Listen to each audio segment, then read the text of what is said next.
And I did discover I can't play any video clips while while you or I are sharing a screen. It was confusing me because I was looking and I'd uploaded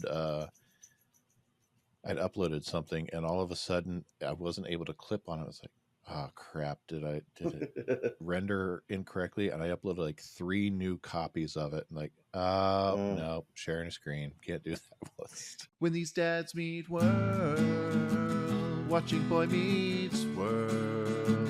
We grew up on the show, now we have kids and host a podcast. We watch each episode and then share our thoughts and grades.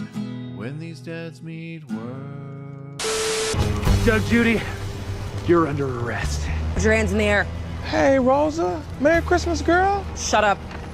Take a good look, kids. This is what happens when you're naughty! They want you to take the roles. Oh, very nice. Oh, well, welcome, good-looking people. Ho, ho, ho, and Merry Christmas. And don't be naughty. Don't be naughty. We were talking about Brooklyn Nine-Nine just before we started recording. So welcome to an extra credit episode. As you know, we like to do these occasionally. Yeah. And we thought it's the Christmas season, so let's do extra credit Christmas edition. Brett, how you feeling?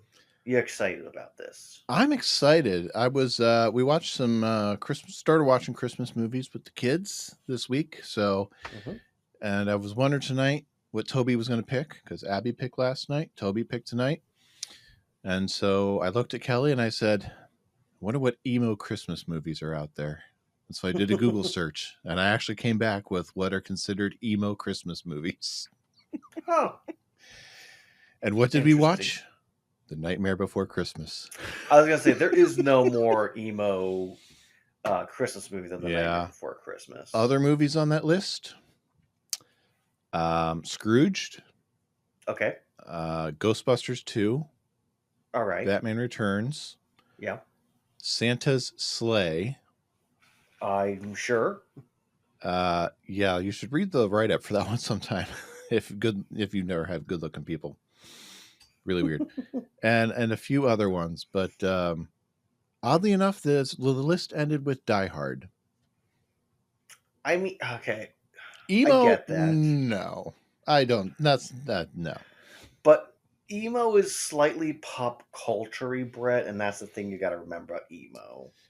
Yeah, but emo did not exist in the era of John McClane, so you can't retroactively declare something emo.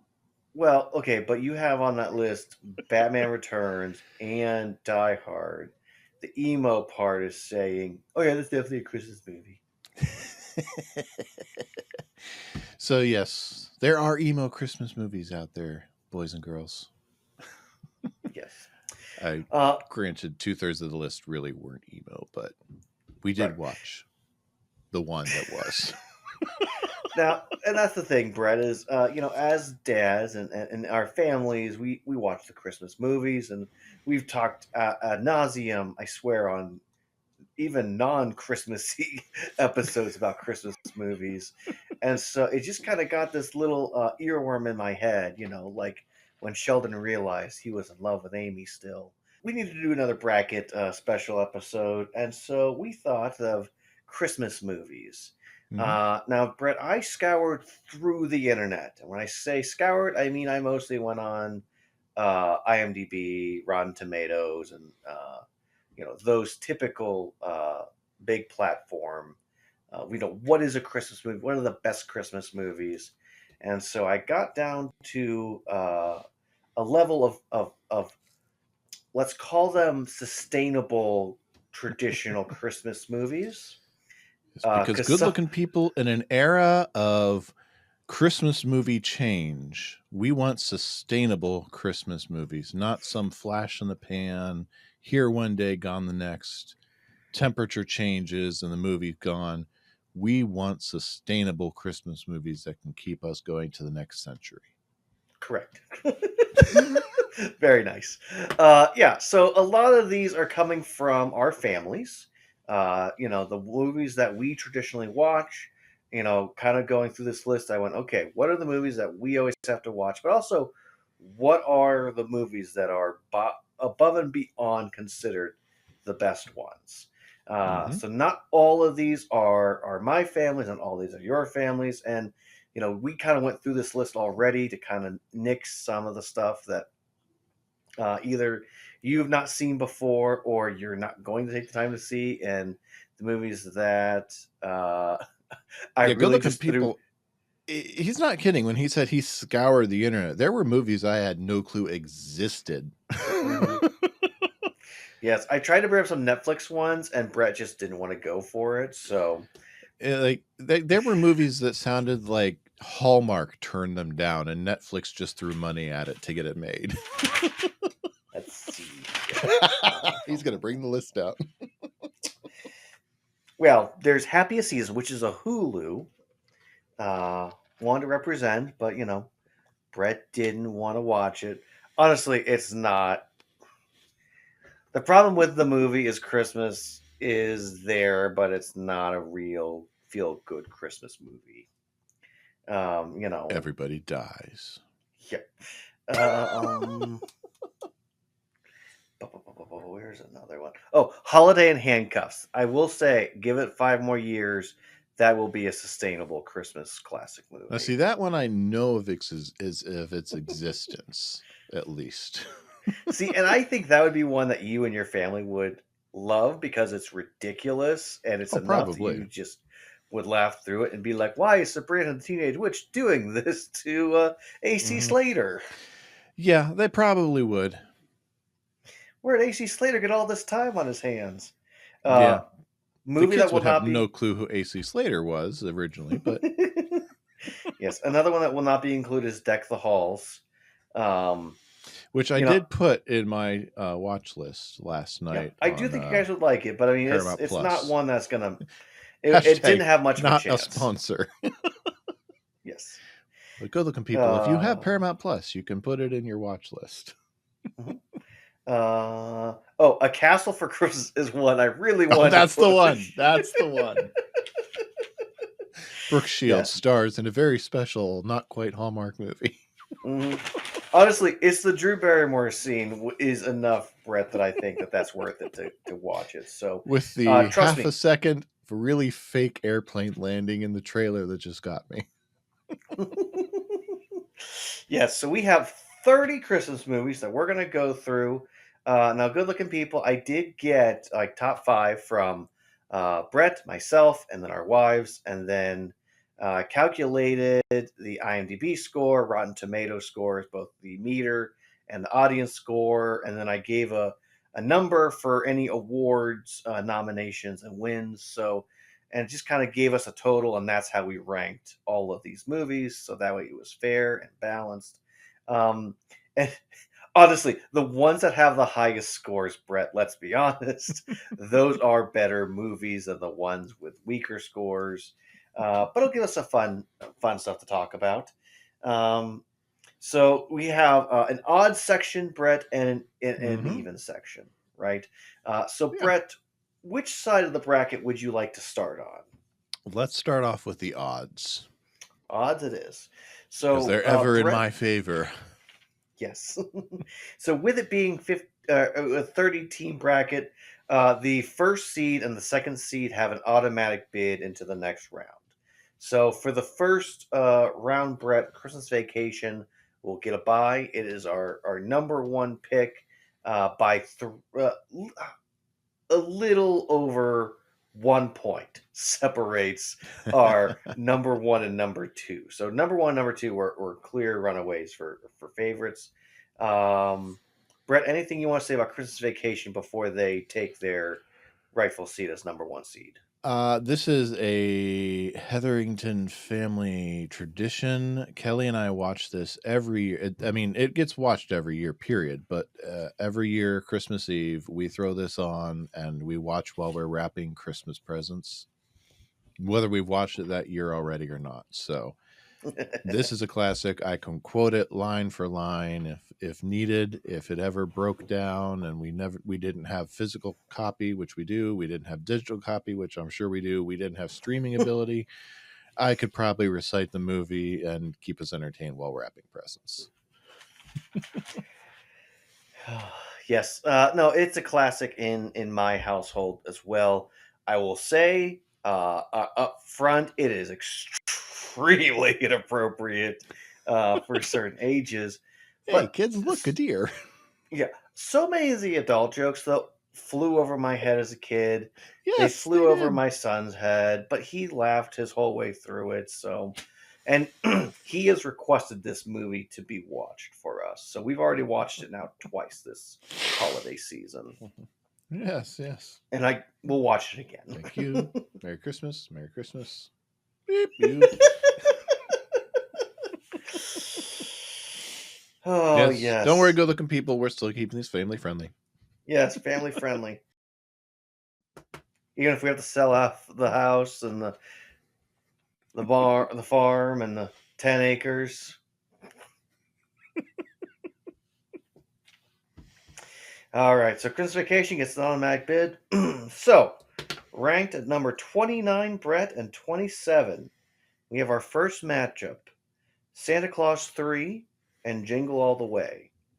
Now, before we vote, Brett, Santa Claus 3 was the end of the trilogy Yes, for it was. the Santa Claus For, story. 2 decades? Yeah, and then I have complicated feelings about the Santa Claus TV show. I didn't even watch the second season. I barely watched the first season.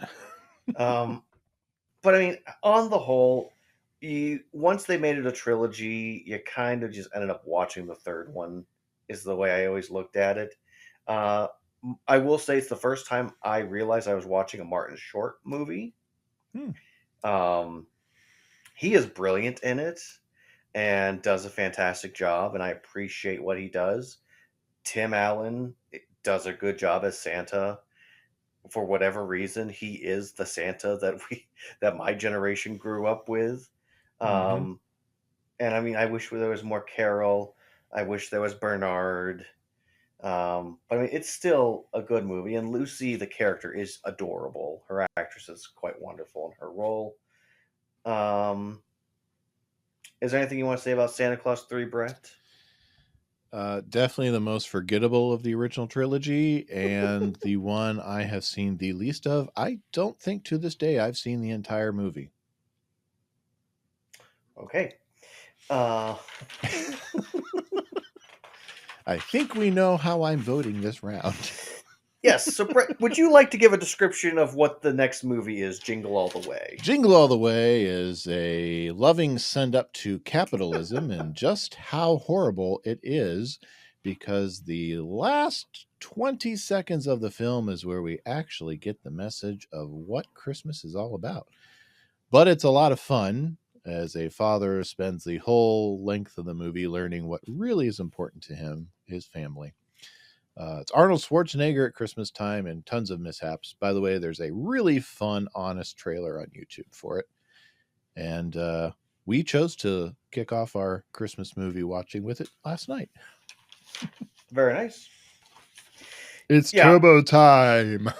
It's got a campiness and silliness, but it is enjoyable. There is heart to it. There really is. I mean, I will say, and I do my best not to criticize women, like moms in real life, and also I try not to in movies. But good lord, if you know your child has one item, and you know your husband is forgetful, Why would you you give him go that out and one get it. task?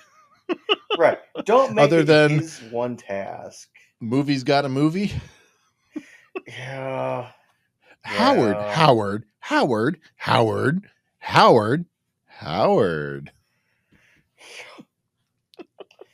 And I mean, the late great Phil Hartman. I mean, the dude had so much range, and we're I mean, sitting there watching, and Abby's just like, I don't like that guy. I mean, Sinbad is quote unquote the wears the bad guy suit in the end, but Oh, Sinbad is Ted fantastic. is the villain of the movie. He is. And of Because course, I have a bigger brain. and we cannot forget the Boy Meets World connection. Frankie Stakino's little brother is Phil Hartman's son in the movie. Oh my gosh. That's crazy. I didn't even think about that. I was sitting there, I was like, hey, Abby, do you recognize that kid right there? And we had just watched the Thanksgiving episode of Boy Meets World a few days, just last week. And Toby's like, isn't that Frankie Stakino's brother? Like, yep. From the Thanksgiving episode we just watched. So yeah. That is Jingle All the Way. It's turbo time. Yes. It is turbo time, and Brett, my vote is for Jingle All the Way. As is mine. I had a feeling. All right, next up, we have 21. We have The Grinch, the live action with Jim Carrey starring in it, and Rudolph the Red-Nosed Reindeer, the classic claymation. Yes, we have most of the claymations here. We will not apologize for it. Mm-hmm. Brett, you want to start us off with The Grinch? The Grinch is Ron Howard, very famous, very well received, and well deserved for the honors he has in Hollywood director. Basically giving Jim Carrey free reign to fill out and pad out the runtime of a fairly standard Hollywood movie for a 22-minute children's story, and doing fairly well with it. And Jim Carrey is the Grinch. Get to give him a little backstory and give him even a little love story. But we get to see basically everyone's favorite Dr. Seuss story on the big screen with real people acting it out. Well, and I gotta say, this movie in and of itself is one of the best things that any studio has put out that is a Dr. Seuss IP. Oh, and totally. Right. By far. I mean, a lot of the animation movies have failed. A lot of the other live action movies like The Cat in the Hat just did not, for whatever reason, just did not fit right. Yeah, like I mean, the Lorax was okay. The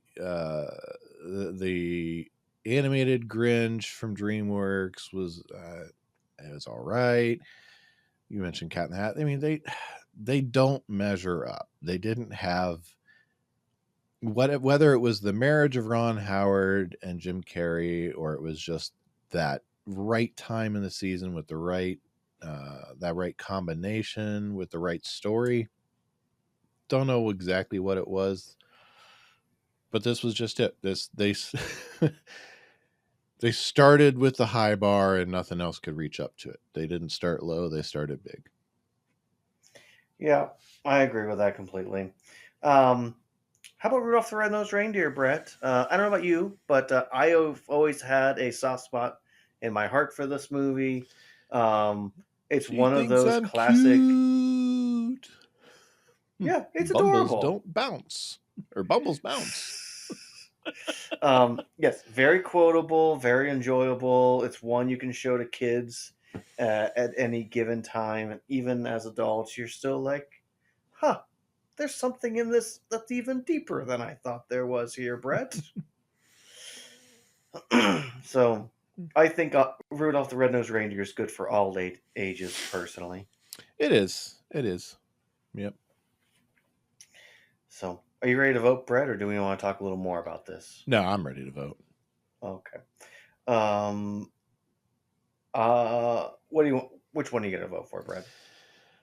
I'm going to give a slight edge to the Grinch. That's where I'm at as well. I love Rudolph the Red-Nosed Reindeer and wish it could go further, but I agree. I prefer the Grinch over Rudolph. Yeah, and it's not just because it's not just because of more modern filmmaking techniques or anything. I firmly, I mean, I really admire the patience and the art, the craft behind stop motion animation. I don't have the patience to do that. It's just the story, being able to flesh out that story and add enough to it where it doesn't just feel like being padded out, that it actually builds on something that existed and flesh out that world, is a real talent. And I really admire Ron Howard and his directing. And Rankin and Bass did a really good job with Rudolph, but ultimately Rudolph was a character created to sell coloring books for a shopping store chain. So Yeah, no, I mean, with everything you said, Brett, I do agree, and most importantly, Avrogoth hey who? I hate you. plus Rudolph's dad could really stand to learn something from Alan Matthews. Yeah, that's very true. I didn't even think about these movies in the realm of as a dad. All right, so Grinch is moving on. Brett, I'm going to give you an extra few seconds to talk about this next lineup. We have Love Actually versus the Santa Claus. I'll let you pick whichever movie you'd like to talk about, Brett. All right. Well, I'll talk about the Santa Claus, and I'll let you talk about Love Actually. Oh, great! Thanks. You didn't go that way, did you? The Santa Claus is it's Tim Taylor meets toy salesman meets Santa.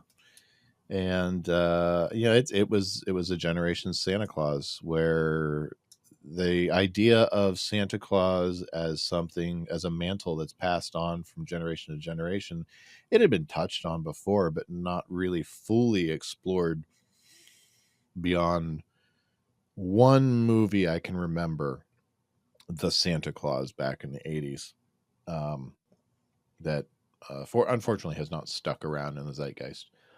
Mm-hmm. But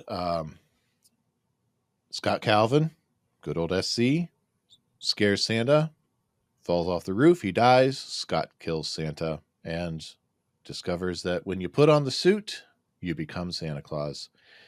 You get a year to put your affairs in order, and Scott's in the middle of child custody suit. Loses his son temporarily, but gains a whole world full of children and eventually his family back. Feel good romp of potential. By the way, look for the trailer that's recut as a psychological horror film. It's fun. I will say, especially as time has progressed, that movie is a lot darker. We were talking about emo Christmas movies. I think this movie might deserve to be on that list. Yeah, it probably could. Some of the elves are a little less cheerful than other renditions of elves. A little bit, yeah. A little. I should be on break. I should be on vacation. What more can I do? We're elves with attitude. Yeah, they all have attitude.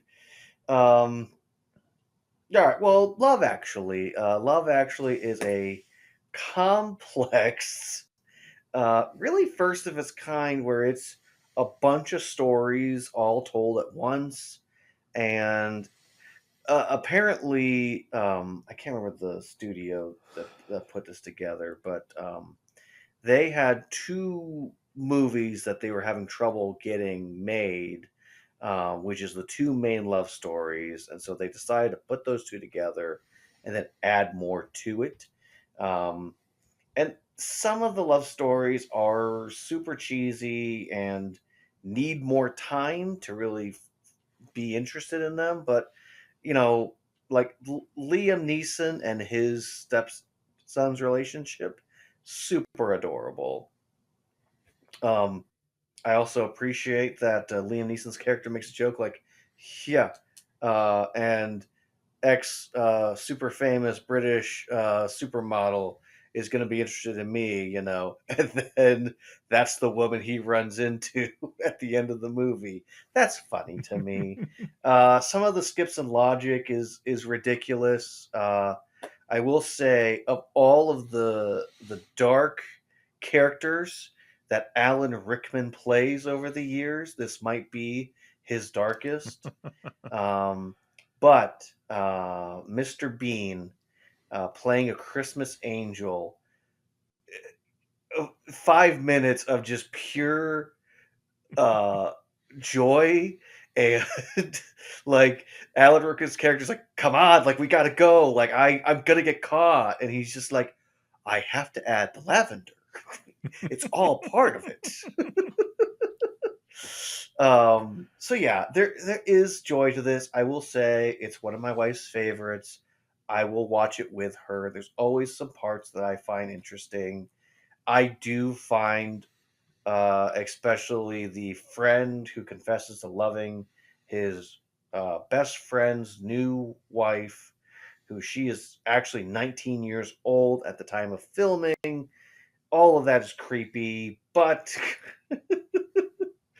it is what it is. And yeah, I'm gonna stick to positives for this, Brett, because on the count of three, 1, 2, 3, the Santa Claus and Love Actually is gone. Yep. It didn't stand a chance. No. That was a quick, easy first round bounce. Yeah. Well, okay. So Santa Claus, 28, and Love Actually, 23. So I mean, there's about a 5-point difference, but there's a giant difference in classic nostalgia for the movies. So Yeah. next one up, Brett, is going to be a very interesting one, and that is "It's a Wonderful Life" versus Mhm. Home Alone. Oh, that is worlds apart. So I'll talk a little bit about "It's a Wonderful Life," if that's okay. Go for it. I came to this movie just last year. No, the year before that, 2 years ago. I heard that a podcast was going to do it, and I thought I've never really sat down and watched it myself. I've seen a bunch of snippets around. I know of the story of you take a person out of their life. We covered that for Boy Meets World, so I understood the story, and I know I've talked about this movie for that episode, but I can't wait to watch this one again. And there is such beauty to this movie, especially in the black and white version. It makes me wish we had more black and white movies. Um, the trailer did not help to convince my son to watch it the first go around, because most often if I start a trailer, he'll be like, "Yeah, let's watch it," and just the way they cut trailers back in the day just Totally did different art not form. did not help my son. But it's a great love story about a man falling in love for a woman, or really a young girl falling in love with a boy, and just come out tonight. Come out I tonight. I will sing that Come song out in my tonight. head for weeks if I am not careful. So You want the moon, um, Mary? You want the moon? I'll lasso yeah, you the moon, there's Mary. so many classic lines from that movie Mm-hmm. that I don't think everyone realizes that they pull from that. And if you want to talk about a Christmas movie that has truly, it really started the Christmas traditional uh, playthrough, rewatching, it's this movie. It was by accident. It was not done by purpose. It was just the copyright was up, and so stations just played it. But it really got people invested. I will say I have seen a good amount of the colored version. Not as good. It's No. the black and white for me. So, Brett, you want to talk about Home Alone, or as Home I would say, Alone. the Saw prequel? Home Alone is a story of a short little psychopath who decides, instead of after sassing off his parents to the point that they don't really care enough to check to make sure that all of their kids are actually there with them when they leave the country, this short little psychopath decides the best way to deal with a couple of petty burglars is not to call the cops, but to set death traps for them that legitimately would kill them if we weren't in the realm of heightened reality movies. Have you watched the videos online that's like doctors saying this Multiple injury? times. So funny. The ones that explain how many lives it would actually take Harry and Marv to get through. I've watched them for both Home Alone and Home Alone 2. Home Alone 2, Kevin chucking bricks at Marv, he'd break his neck every time. Yeah. But yeah, Home Alone is Kevin being left home accidentally. In a world of cell phones, it's a completely different story. Mhm. And he manages, this 8-year-old manages to survive on his own better than he did with his family around. And yeah, I mean, it gave us Macaulay Culkin, it gave us the Wet Bandits, it gave us kids slapping their face and screaming, and it gave us a great late cameo by John Candy. So there you have it. And kids were introduced to Joe Pesci, one Yes, of they the most were. classically trained mob bosses ever. Yes, in a rare family-friendly role for him. Yeah. Such family-friendly that they wouldn't even let him swear, so he had to figure out how to do it without actually swearing.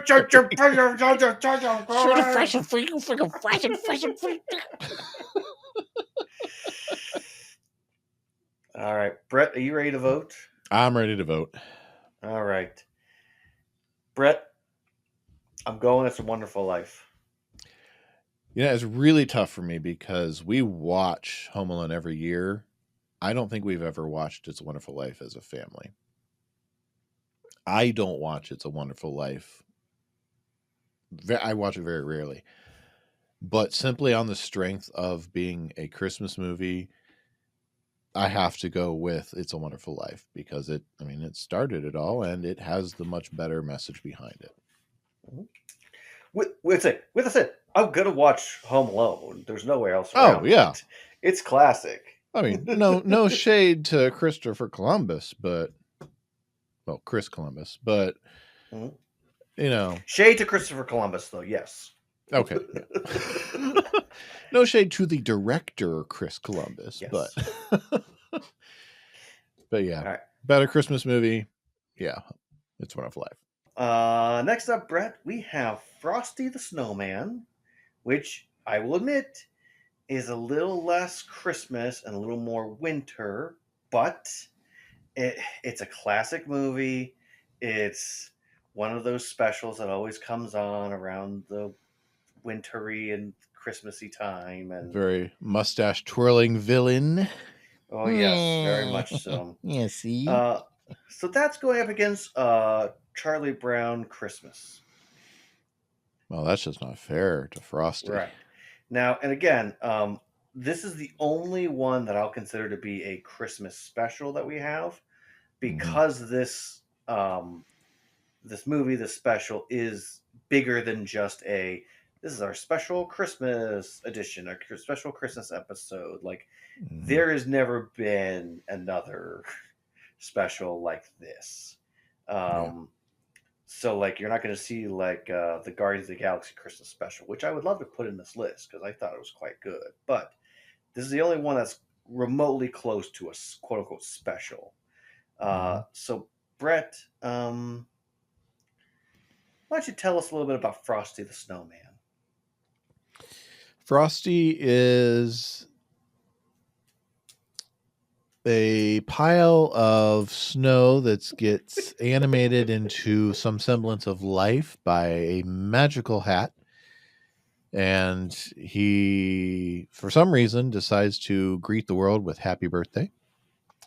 And he follows the kids around to the tune of Just Like the Song Says. He makes the cop swallow his whistle. When the hat goes away, Frosty goes away. And when the sun comes out and the snow goes away, Frosty goes away. But when the snow comes back, Frosty will come back. Yep. And that's pretty much the story. Yeah, that's really true. What I can say, Brett, about Charlie Brown Christmas is it might be one of the most adorable versions of this is what Christmas is like through the eyes of a child. Mm-hmm. I love the little Christmas tree and that being the tree he's stuck with, but they make it work and they make it He's such a blockhead. important. And I love that they break down and go, "What is the meaning of Christmas?" Lights, please. And Linus explains it. Mm-hmm. And actually has been used before in a sermon that I think you and I sat through. Mm-hmm. Well, it's been used in the sermon I've given. So, Brett, I think we can make it clear Charlie Brown is moving forward. Oh, yeah. Charlie Brown's moving on. Yes. Much love to Frosty the Snowman, but it's hard comparison. All right, Brett. So we got next the Polar Express versus Santa Claus Coming to Town. Another claymation. Mm-hmm. Brett, which one would you like to take? I'll take Santa Claus is Coming to Town. Okay. In it, Santa Claus comes to town. It's kind of an origin story for Santa Claus, guys. You know, young Santa learns how to be Santa. Yeah. It's Rankin and well, is it Rankin and Bass? Yeah, it's Rankin and Bass. You know, their claymation. It's young Santa, redhead Santa, coming to town, and you know the early days of Santa Claus learning to be Santa. So, and the Island of Misfit Toys. Yes. Oh, yes. Can't forget the Island of Misfit Toys. I always forget that that's where they're in. I always, honestly, that's my favorite part of Santa Claus is Coming to Town is the Island of Misfit Toys. Mm-hmm. Yeah. The elephant with the polka dots, especially. Of the other. Soon you'll be walking out the door. Yeah. So what about our other entry there, Tyler?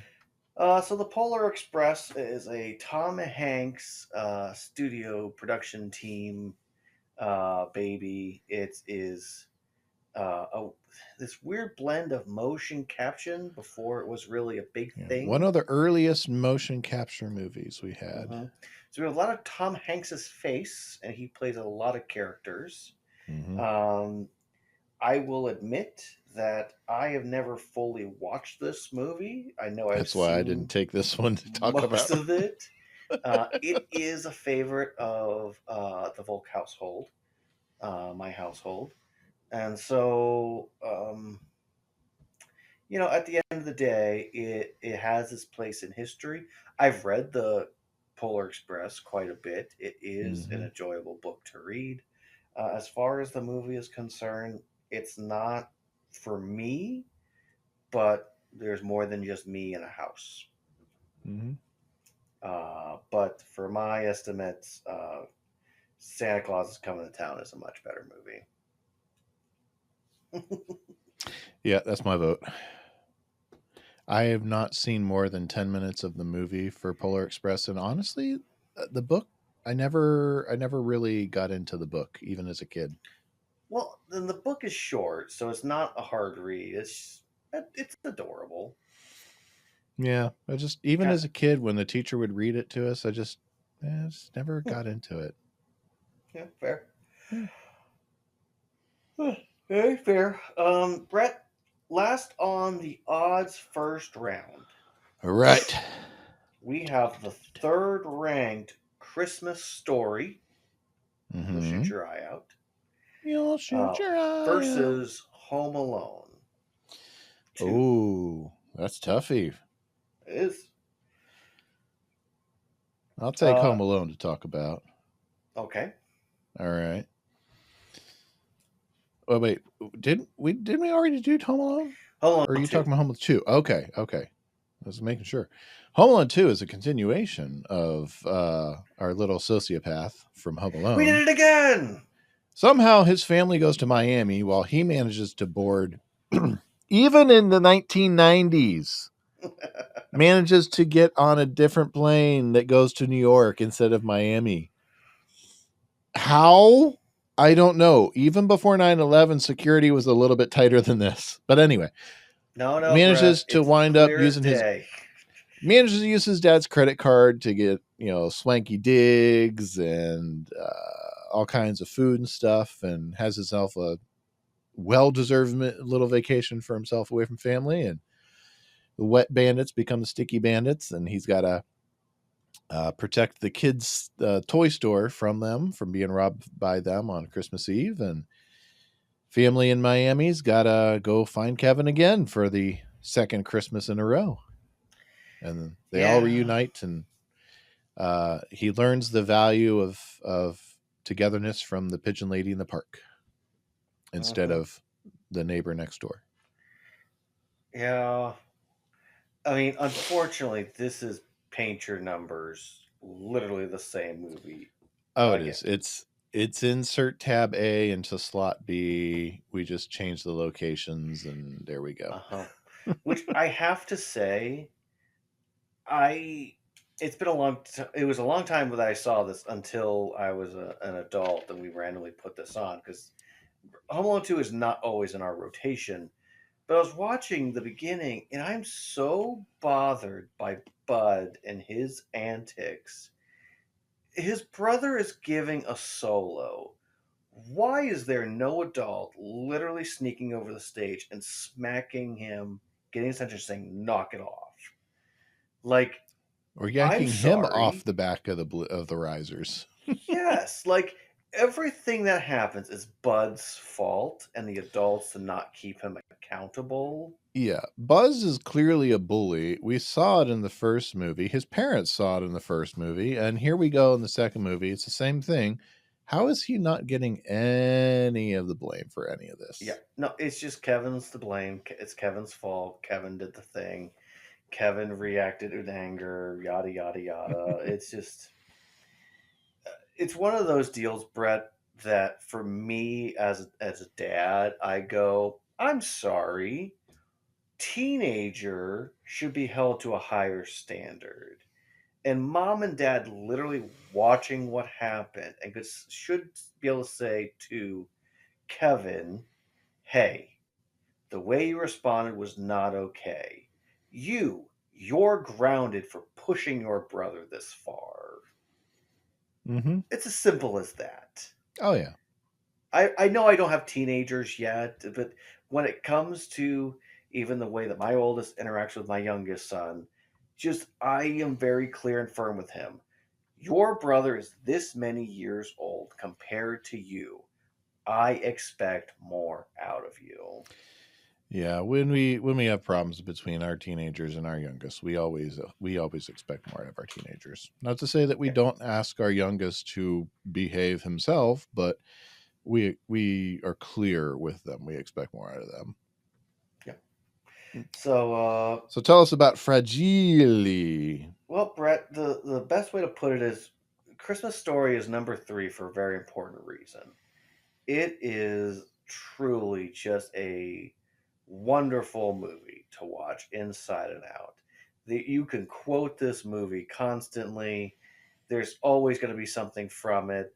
Like, literally, I had my son repeating me earlier of things I want him to understand. At the end, I go, so help me God, yellow eyes, yellow eyes. And Sarah looks at me like, what? I'm like, so help me God, yellow eyes. And Grayson repeated it again. And I'm like, Scott Farkas, she rolled her eyes. So yeah, it's just the fun. But just following a kid as he's trying to enjoy Christmas. Get that Red Ryder BB gun. In a special time of a special decade is a nice way to put it. Different, for sure. Very different time. Very much a different time, but all of the kids do a really good job. A lot of very questioning parenting, Brett, from my opinion. Maybe that's what we need to do. We'll watch movies and give our parental opinions. Dads meet movies. So yeah, no, it's a classic. It's one we watch all the time. We used to watch it every Christmas Eve, but I know we'll watch it at least once a year, or once a season. Brett, I don't know about you, but Christmas Story is a clear runaway. I'll send a Christmas Story through the next round. I figured. I already wrote it down. So, Brett, we're going to move over to the evens bracket. All right. So, Elf is our number 2 seed. Elf is getting an automatic bid into the next round. Brett, anything you'd like to say about Elf before we move on to the next matchup? It's Will Ferrell in yellow tights eating tons of sugar. It's a favorite in our house. We are not allowed to not watch it any year. I made the mistake of making a joke about not watching Elf this year and was roundly and severely I won't say mocked, but maybe threatened would be a good way to put it. If we didn't watch Elf, I got Kelly an Elf sweatshirt one year that lit up. We have Elf magnets on our house, on our refrigerator year round. Nice. And I'm sharing my screen with you right now of something that you will see in our front yard. Let's see here. Bum, bum, bum, bum, bum. Yes, that is a 6-foot tall inflatable Buddy the Elf screaming at Santa. Man, that's shorter than he is. Yes, it is, but it's taller than most of the people in my house. Yeah, right next to our 3-foot tall derpy deer. Yeah. Oh, trust me, Brett. There's going to be way more that we need to say about this movie, but clear and very much a favorite and well deserving of being ranked second. Yeah. And dominating this bracket. All right, so that goes on into the next round. That's its bye. Obviously. So, Brett, we have the 30th versus 28th, the last 2 seeds. We have Christmas with the Cranks versus I'll Be Home for Christmas. Brett, I know these are 2 of your favorites. Which would you like to cover? I'll talk about Christmas with the Cranks. All right. We've got Tim Allen and Jamie Lee Curtis are some empty nester parents that are finally going to go away, not do Christmas, and do things that they want to do on the Christmas break. You know, go away to the islands, go tanning, go spend life on the beach. And all of a sudden, their daughter wants to come home and do Christmas like they always used to. So they've got to figure out, how do we do Christmas all of a sudden? It's great. Got Dan Aykroyd with it. It's a lot of community coming together at the last minute type of stuff. Free Frosty, free Frosty, free Free Frosty. All right, Tyler, what do we got for I'll Be Home for Christmas? So I'll Be Home for Christmas, Brett, is a very confusing, not really aware of what it wants to be movie. We were literally watching this movie earlier today, and then my son stopped it and said, I don't want to keep watching this. And so we were like, okay, you want to watch Phineas and Ferb instead, which, is fine.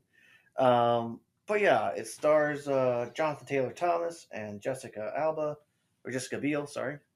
And they play, I believe, boyfriend, girlfriend, but it's kind of awkward at first, where it's like they are, but they're not. I don't know. But he's kind of a giant liar and a smooth talker and someone that tends to run schemes. And so one of his schemes blows up in his face, and he gets kidnapped and abducted and abandoned, left to die. And so instead of going straight to the police and calling 911 when he gets the chance to go to a phone number, he calls his dad. His dad and him have a bet that if he gets home by Christmas Eve, then he'll get his family's famous Porsche, I guess. And that's what he wants. And Brett, I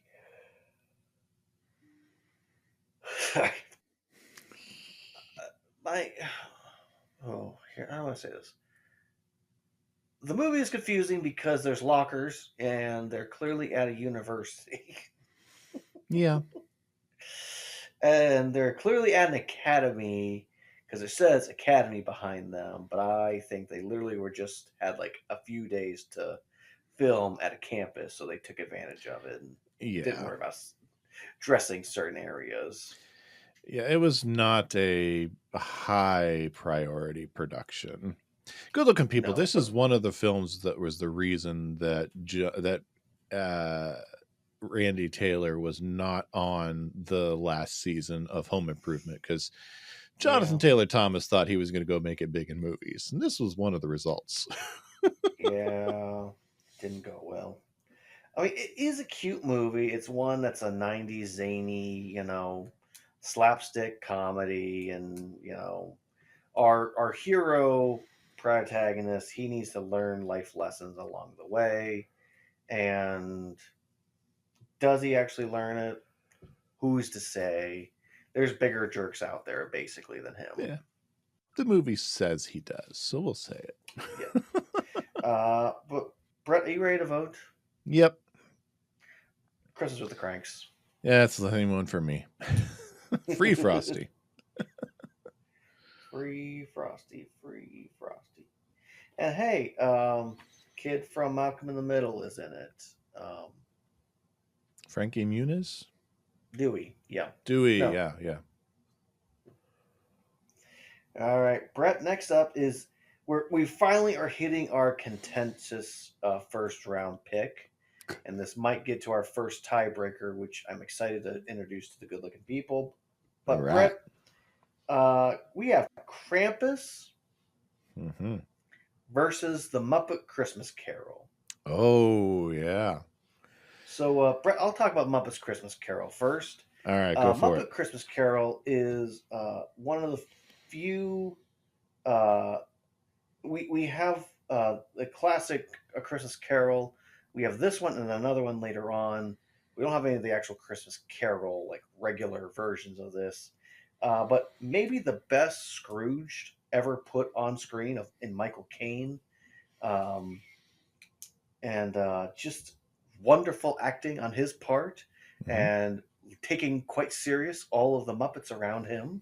Mm-hmm. The music is delightful and quite enjoyable, um, and you take to heart all the things he's going through. I will say, as a young child, the Marley and Marley song, for whatever reason, did make me nervous and scared. But as an adult, I love it because just Marley and Marley. Ooh. So our family, I think my son first, when he started getting bigger, he used to do a, oh, so we would do that too. But yeah, it's adorable. It's cute. It's Muppets cuteness, and oh, they use the Muppets really well, I think.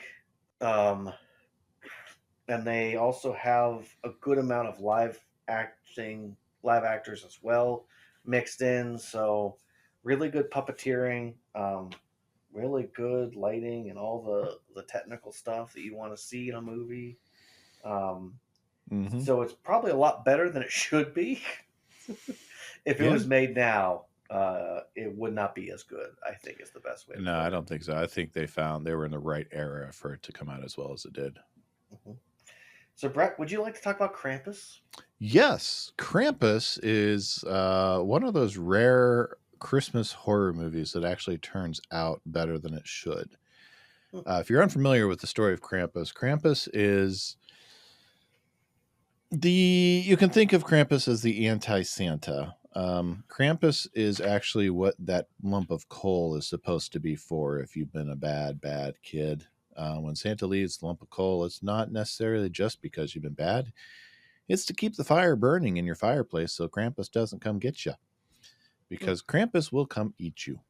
But the idea behind this movie is that the little boy is so upset and frustrated with his family, because a lot of times at Christmas, families are not at their best, that he wishes his family was not his family anymore, basically. And Krampus is going to grant his wish. And in classic horror movie trope fashion, Krampus and his minions are going to pick off the family one at a time. And in the end, the boy learns his lesson a little too late that even though your family is not the greatest at the time, you really do need to love them when you have them. And I hesitate to tell you what the ending of the movie is because there is a twist to it, but I think saying that much gives you enough of an idea. But yeah, it teaches, and there's some fun to it. There's gingerbread cookies that come to life as part of the minions. There's an oversized Jack in the Box. The Krampus design of the Krampus monster is phenomenal. They went with a lot of practical stuff. David Koechner's in it. Adam Scott.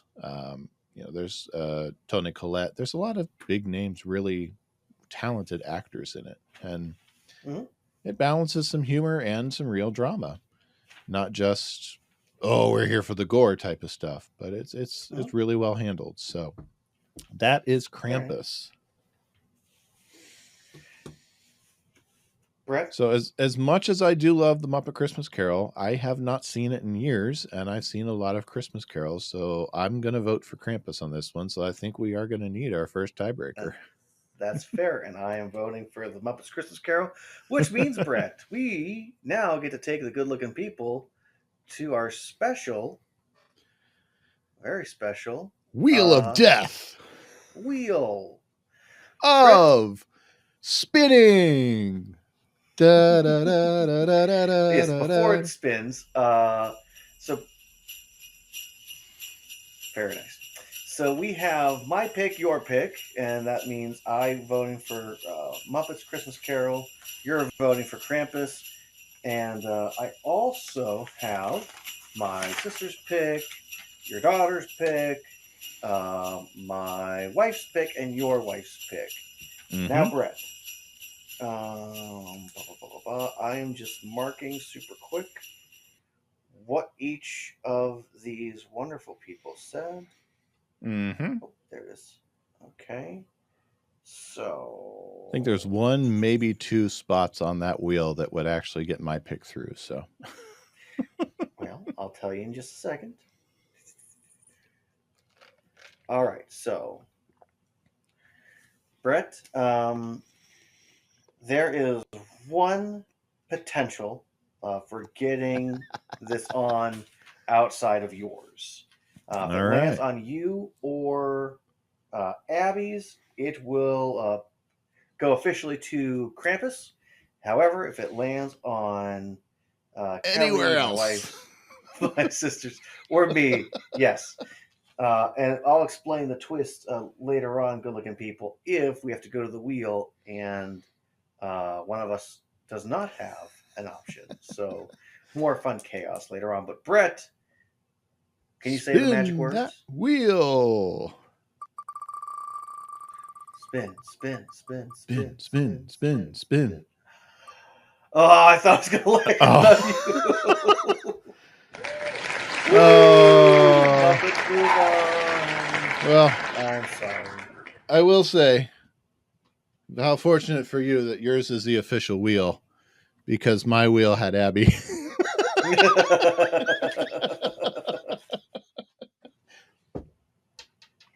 I made it a little simpler.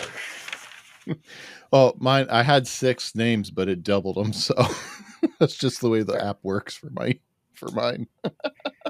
Alrighty, so I use that wheel periodically for other stuff too.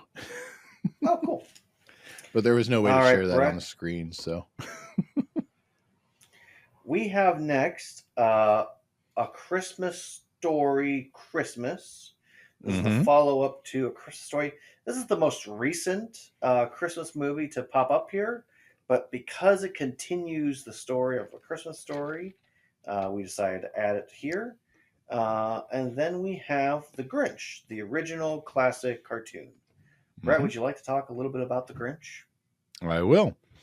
You're a mean one, Mr. Grinch. You really are a heel. Good looking people, if you don't know about the Grinch by now, I don't know what to say to you. It is the classic 22-minute special that ran on TV for many, many years before Ron Howard and Jim Carrey got their hands on it. It is a cartoon that talks about the Grinch who lives up on the hill above Whoville, who needs to ruin Christmas for the Who's so that they'll shut up and stop making noise. And in the end, his heart grows 3 sizes and he saves Christmas for them and even gets to carve the Who Beast. Yes. So Very there you nice. go. And we get the great narration. I have to say the narration is fantastic. Mm-hmm. Yeah. And I am double checking myself here because I want to give the correct narration credit.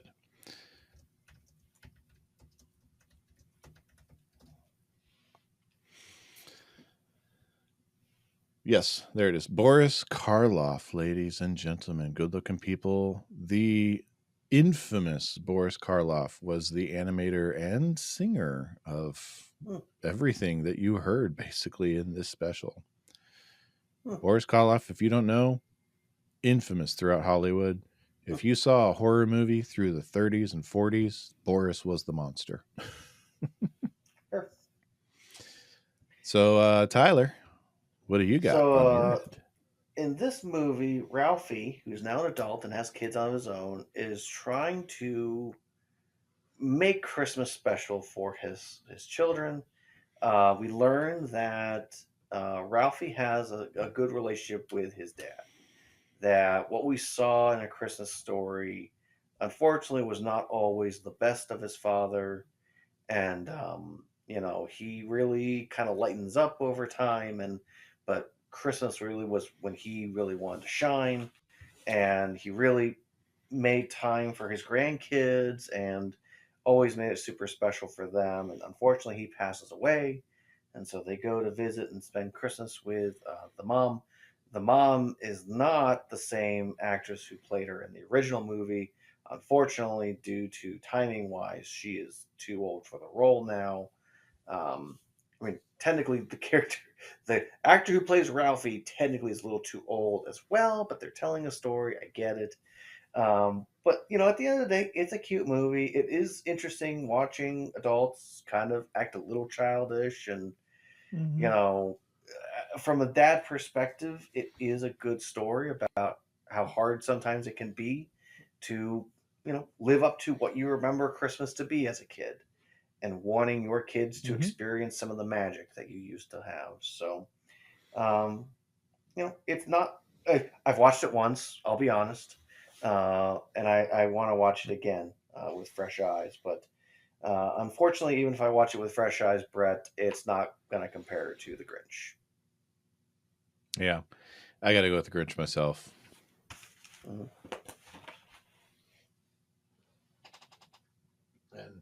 that's not just because I haven't seen A Christmas Story. Just the level of classic of The Grinch is just too much for even that to overtake for me. Well, Brett, I'm going to do something a little controversial, and our next round is White Christmas versus Die Hard. And I need a snack, so I'm going to go let you talk about Die Hard. And I'm sure by the time you're done talking about it, I'll be back, and maybe I might snack a nap in real quick while you're talking about it. How long do you think I need to talk about Die Hard for? Just talk about Die Hard, Brett. All right. So, good-looking people. In Die Hard, if you've not ever heard about Die Hard, again, I don't know what to tell you. Die Hard is one of the modern action movie classics. But there is a long-standing debate as to whether or not Die Hard is actually a Christmas movie or not. And I am one of the ones that falls down on the, yes, it is a Christmas movie. It does take place during a Christmas party at an office party. John McClane is a New York City cop flying out to LA to meet up with his wife, his estranged wife, at the company Christmas party, which has been overtaken by terrorists. And through the course of the movie, John earns the name of Die Hard, which kicks off an entire franchise, by taking out one by one each of the terrorists. And you'll ask, why is this a Christmas movie? Well, through the course of the movie, John does learn just how important his family is to him.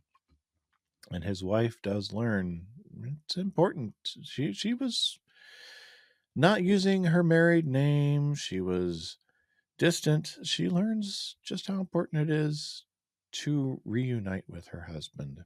The idea of family being together, the need to build that bond back up at Christmas. And honestly, in my house, it's not Christmas until Hans Gruber falls from Nakatomi Plaza.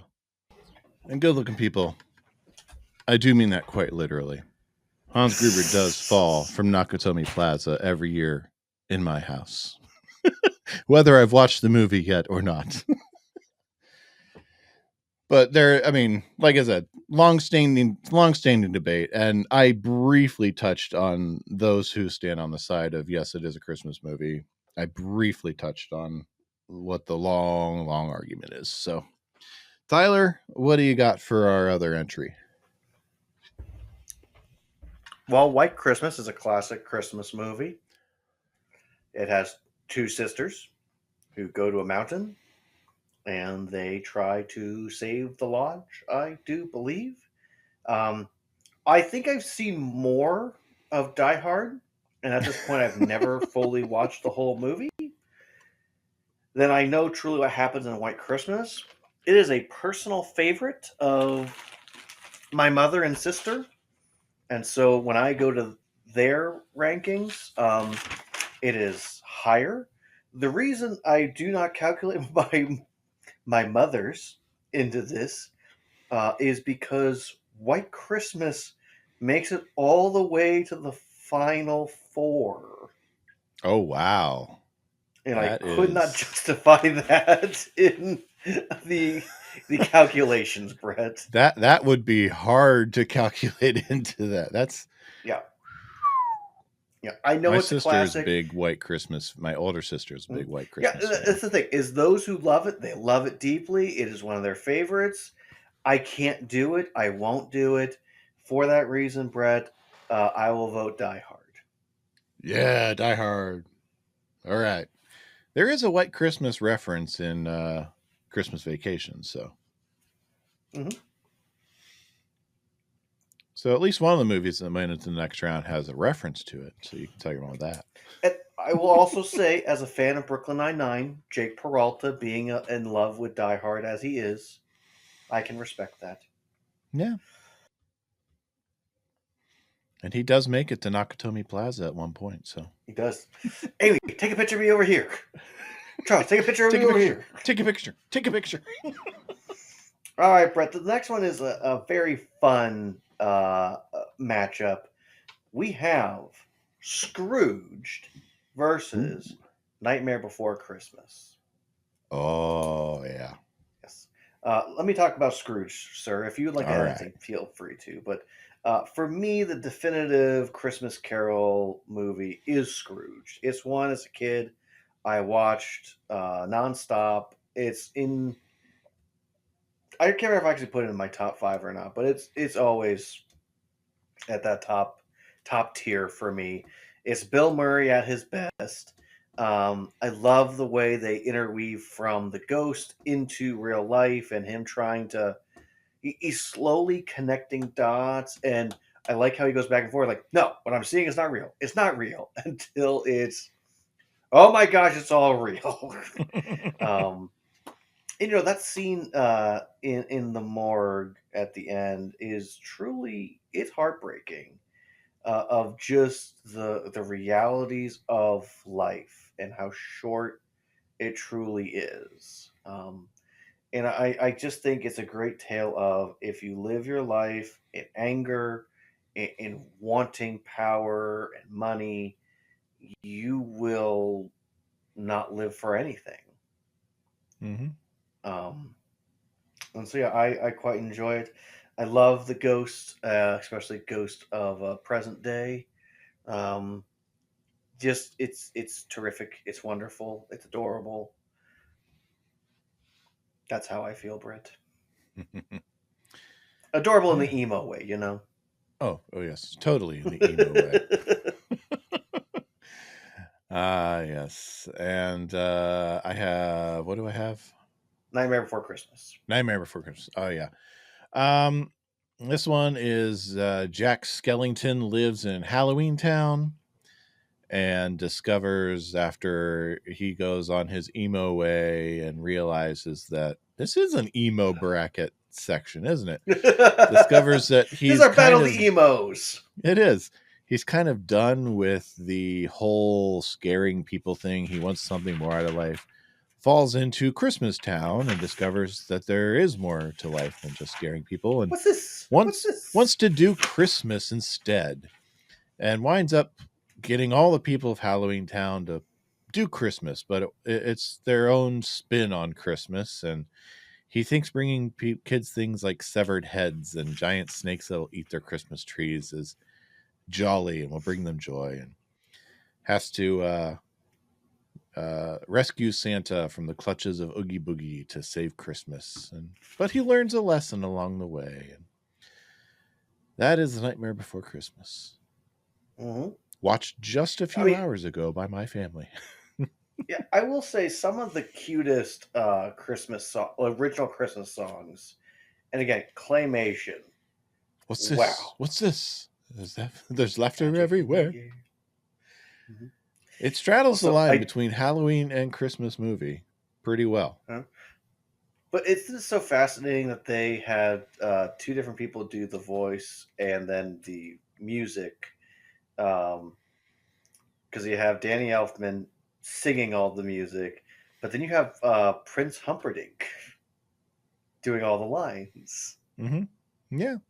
It's like Jonathan Taylor Thomas providing the speaking voice for Simba, and someone else, I don't remember who, providing the singing voice for him. But yeah, we got Abby a Jack Skellington Christmas sweater today. Gave it to her, so nice. She'll be wearing that sometime, probably tomorrow. Yeah. So how do you vote? Which emo is the most emo Christmas? Well, the one that makes me happy and feel my feelings. That's the point of emo, to feel your feelings. But don't let people know you're feeling your feelings. Scrooged. I'm going Scrooge too. Okay, good. Because you'll have another repeat of just you and Abby if you pick Nightmare. I mean, I love Nightmare, but just when those two are the options. Yeah, there's enough Halloween in Nightmare Before Christmas that it would lose out in a head-to-head for that one easy. All right. Brett, next we have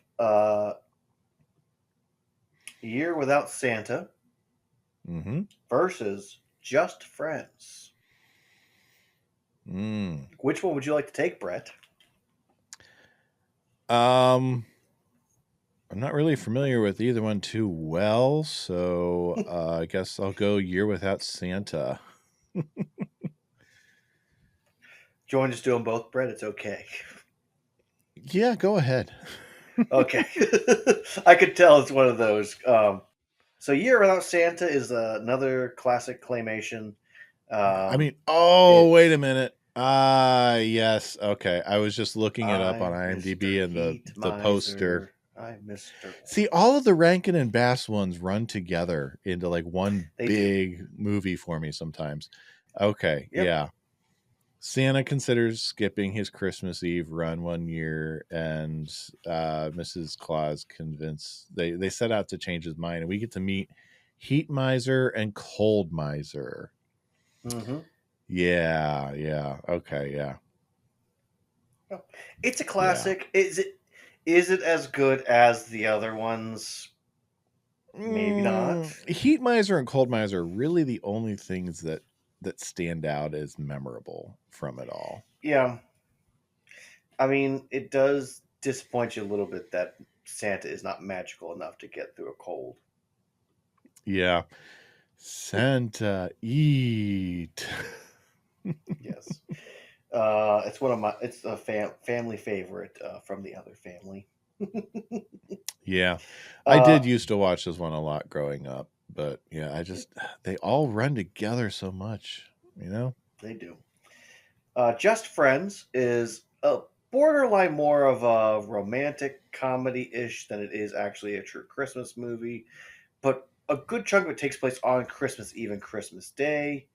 It stars very famous comic book actor Ryan Reynolds.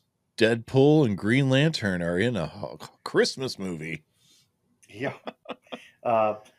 Start with Amy Smart and Anna Faris and Kevin Kline. No, Chris Klein. Sorry, Kevin Kline's a little too old. But yeah, A little bit. he plays uh, a, a music executive, like a minor exec, maybe like a VP, like a minor executive, maybe an agent.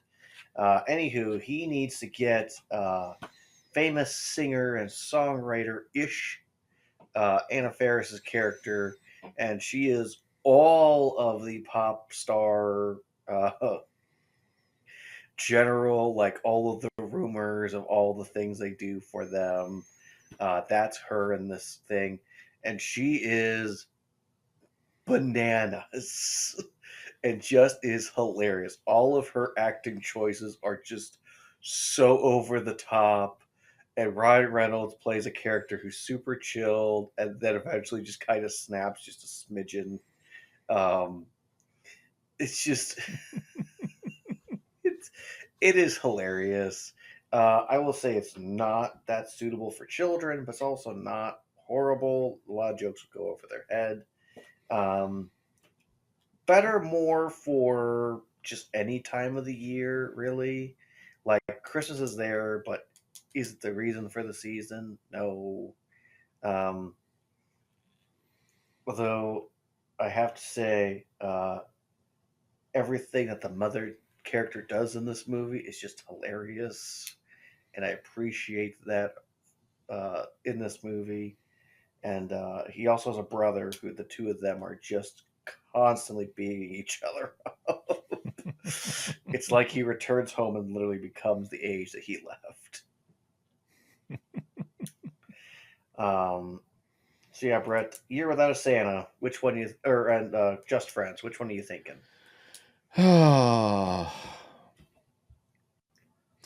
I'm going to say Year Without a Santa just because it's more of a Christmas movie than just a movie that takes place at Christmas. Yep, I'm good with that. All right, Brett, and the last matchup in the first round on the even side, we have the Santa Claus 2 versus Miracle on 34th Street. This is the original that came out in 1946. It was redone in the 90s. I am more familiar with the 90s version, but this movie had 3 Oscar wins at the time. Yes.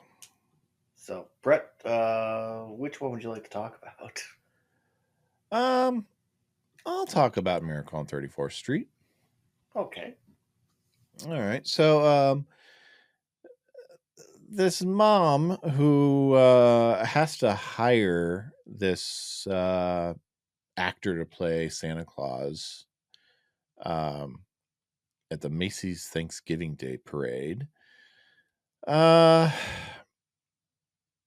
finds out that the actor playing the Santa at the Macy's Thanksgiving Day parade is found out to be drunk, so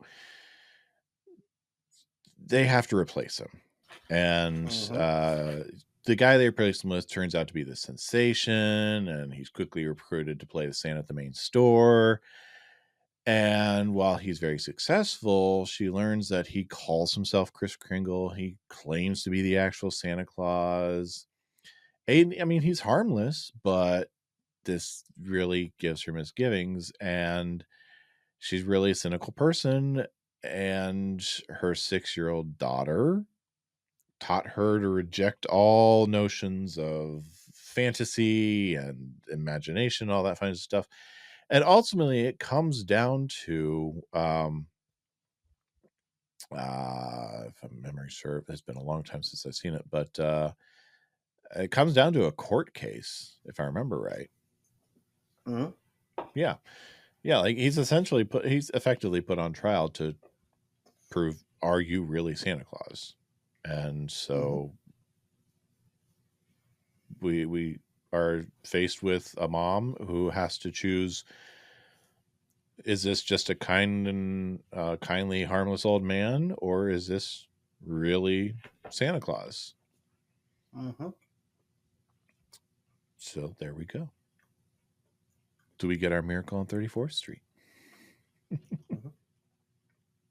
I think in the 40s, a little more confidence in the court systems than we do in the 90s. Yeah, I don't see, or today, I don't see a case like this going well for a guy calling himself Kris Kringle today. No. Though he'd definitely be TikTok famous. Oh, yeah. The court of public opinion would have some opinions. Oh, yes. Brett, I'm going to be honest with you. Santa Claus 2 is the perfect Santa Claus movie. It's a good mixture of campy, silly, fun, childlike wonder. There's a little bit of seriousness to it, but it's, growing up seriousness. It's dealing with how do we deal with something that is wonderful but also a giant secret, and it's the Mrs. Claus. dealing with Charlie growing up and becoming an angsty teenager. And I do love the concept of a Mrs. Claus that as they're pulling up the magnifying glass to the giant one that comes up. And also, probably one last thing I'll say, Brett, Chet is one of the cutest darn reindeer I've ever seen in a movie before. Speak of Joe Pesci cursing, Chet is nothing but. Oh, I don't enjoy Chet. Oh, yeah. So, Brett, I fully respect Miracle on 34th Street and all it did, and probably it walked so that way so many other movies could run. But I got to go Santa Claus 2. I have a personal stake in this one.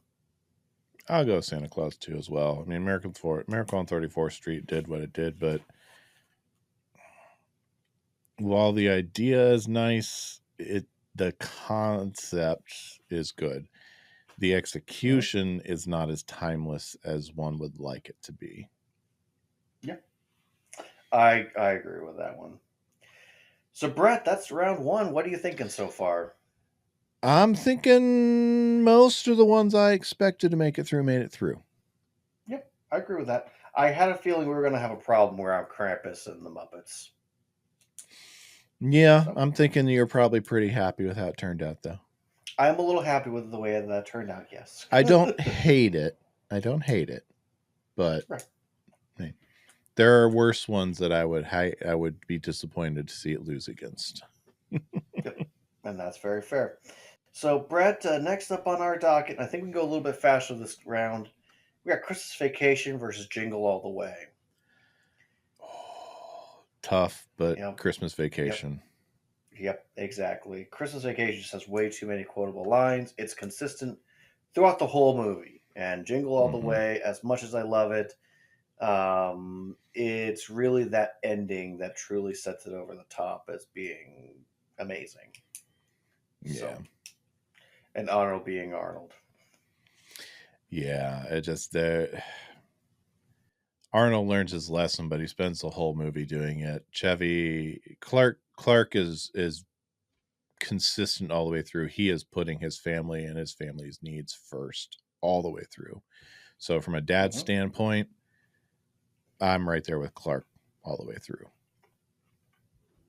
Yep. So next, Brett, we have the live action Grinch versus the Santa Claus.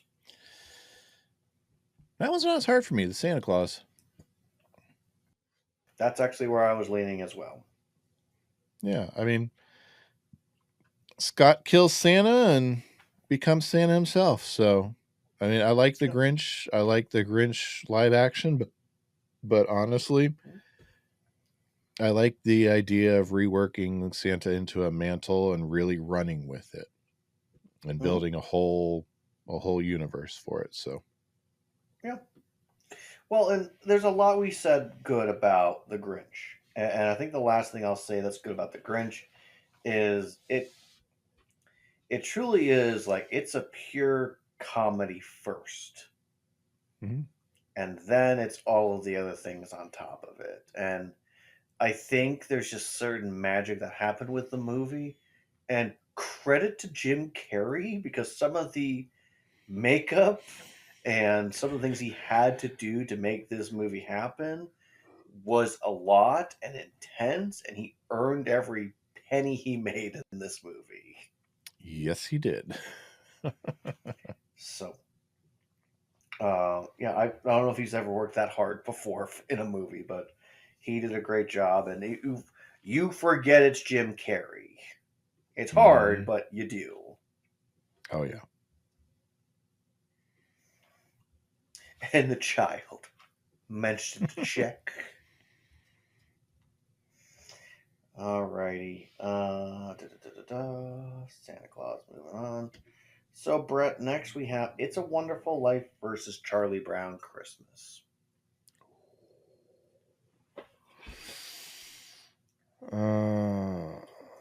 Charlie Brown Christmas. They're both solid, but I watch Charlie Brown Christmas more. Yep. I can't fault you for that pick, Brett, but I'm gonna fight you on it. All right. Let's take it to the tiebreaker. All right, let's check real quick. So Sarah had, yep. If you land on Abby, Kelly, or if you land on my sister, actually, and Sarah. Basically, if you land on anything that isn't Tyler's pick, this will advance. All right. Well, actually, no, Sarah did not have, she had Home Alone, so she would automatically be mine. So either way, you'll have everything except for me and Sarah. Okay. So anyone but you and Sarah. Cool. Brett, you want to say the magic words? Spin that wheel.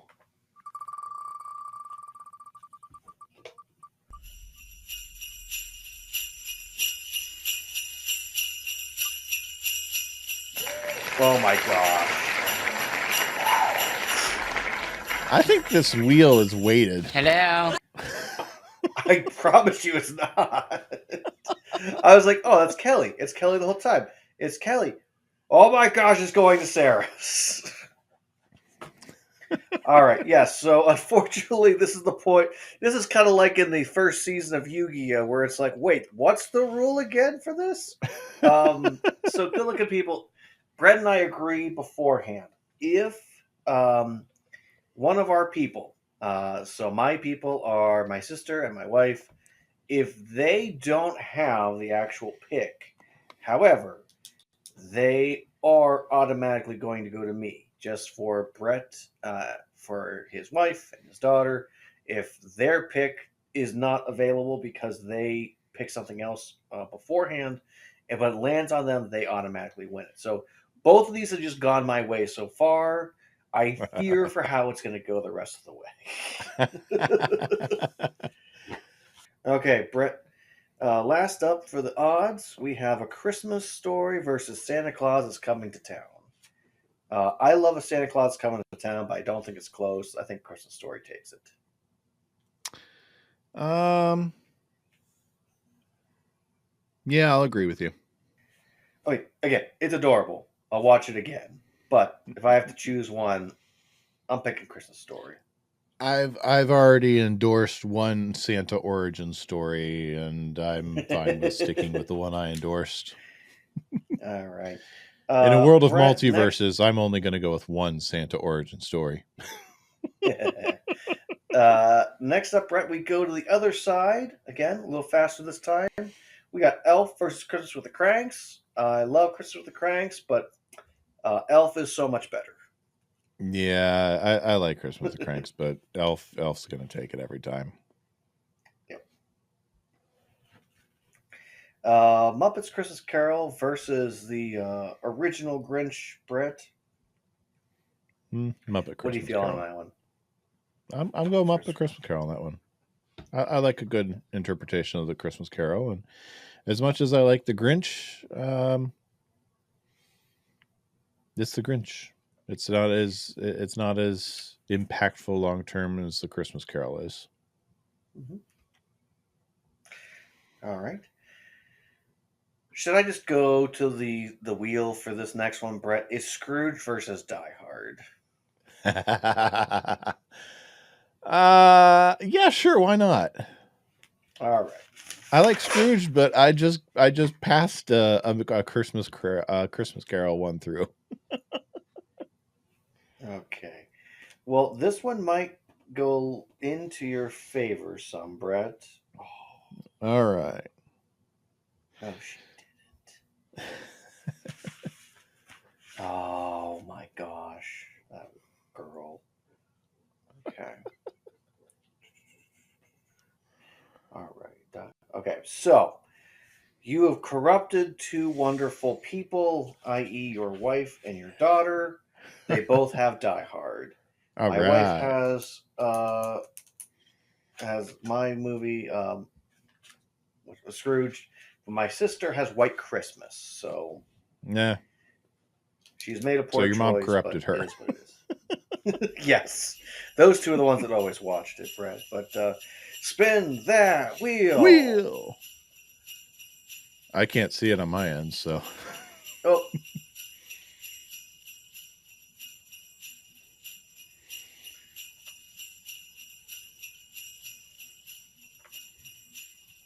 You ready, Brett? I'm ready.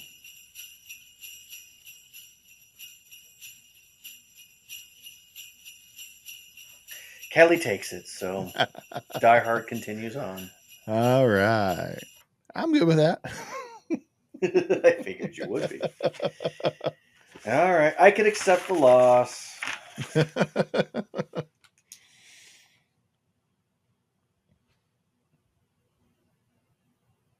Oofa. All right, Brett. Next up is A Year Without Santa versus the best Santa Claus movie, The Santa Claus 2. Santa Claus 2. Santa Claus 2.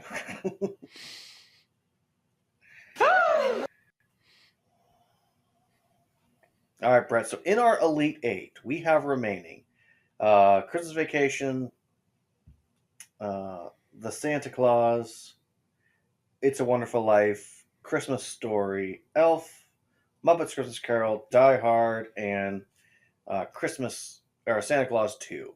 Really, if we were just picking 8 movies to watch over the next couple hours, Those are eight this pretty would be darn a good Christmas pretty movies. solid lineup. Yeah. So, Brett, let's make this harder and let's get some fighting words in here. Christmas Vacation versus A Santa Claus.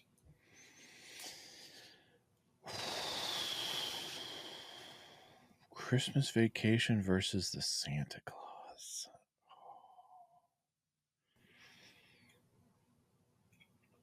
Is your house on fire, Clark? I have to go with Christmas Vacation.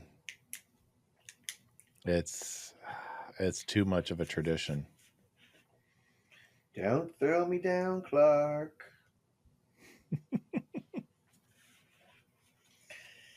Is this the airport? All right.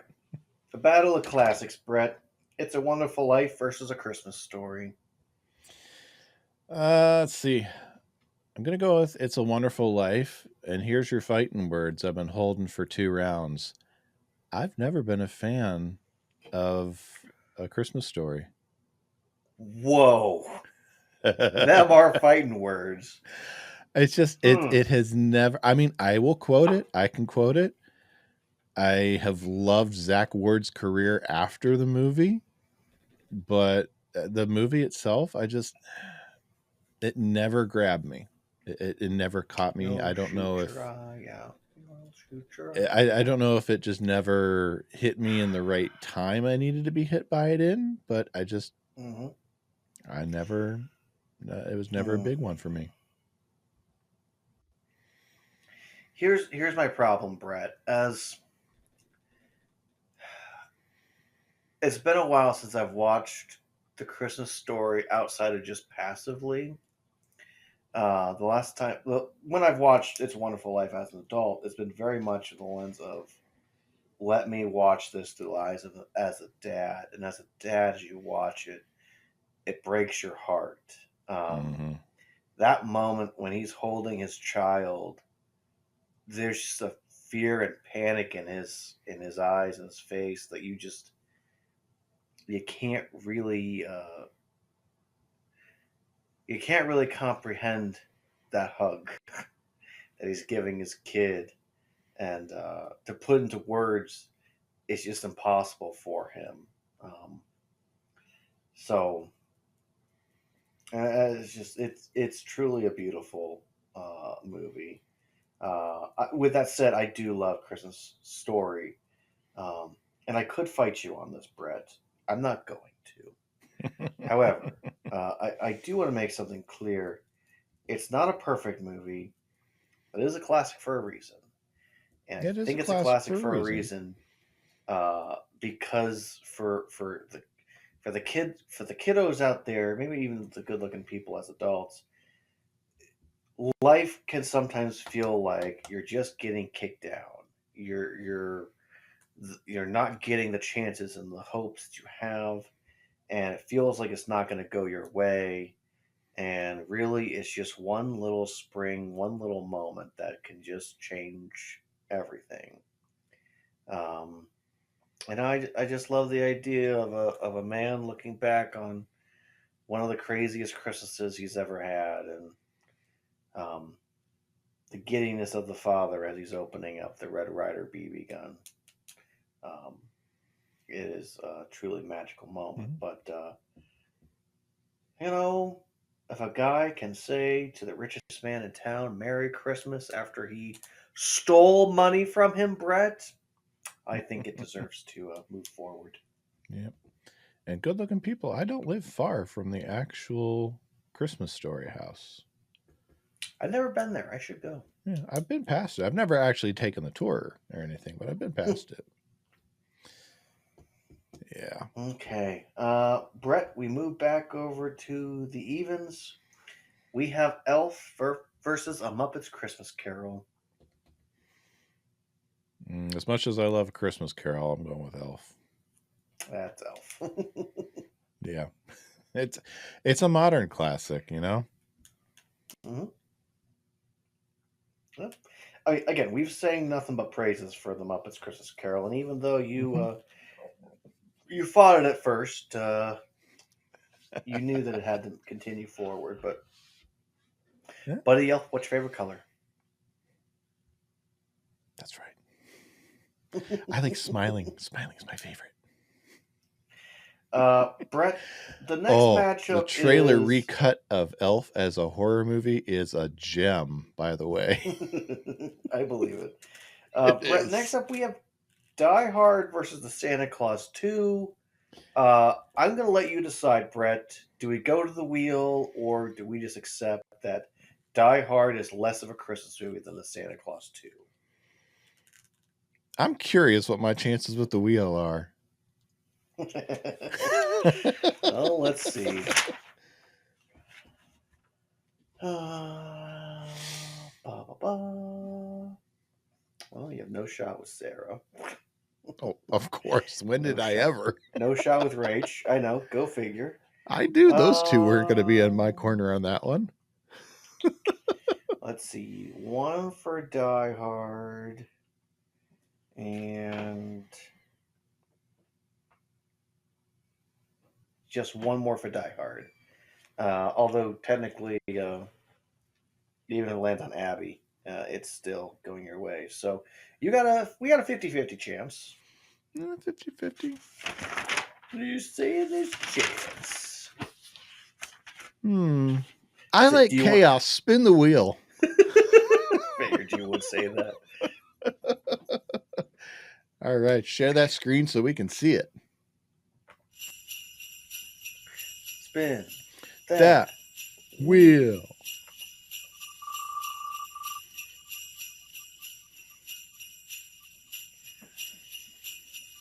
Oh!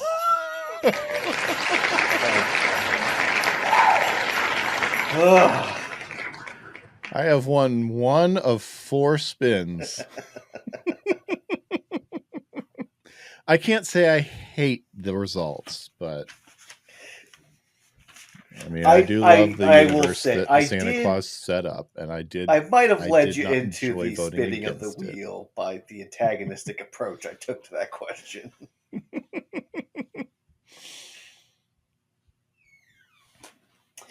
All right, Brett, our final 4 is set.